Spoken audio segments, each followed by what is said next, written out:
pétrolière. On en reparle avec Khalil Djebali qui est avec nous en duplex, analyste de marché chez XTB à Paris. Khalil, qu'est-ce que vous retenez de cette séance déjà globalement positive, hein. Le CAC 40, même s'il est maintenant en avance par rapport aux autres, reflète une tendance toujours positive et de l'appétit pour le risque toujours de la part des investisseurs.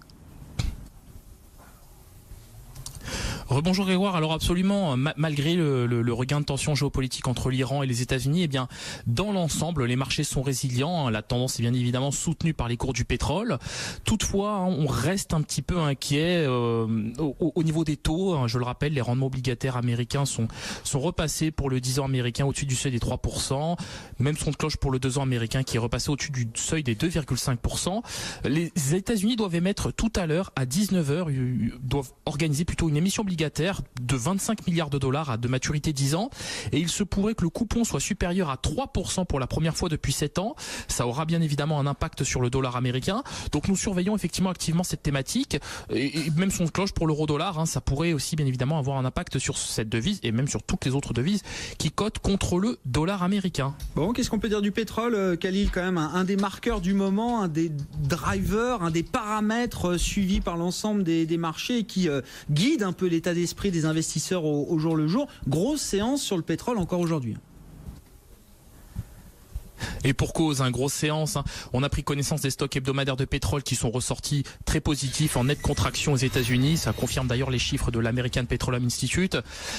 Bien évidemment, on est soutenu par la thématique iranienne. Je ne reviendrai pas dessus. On a aussi la thématique vénézuélienne.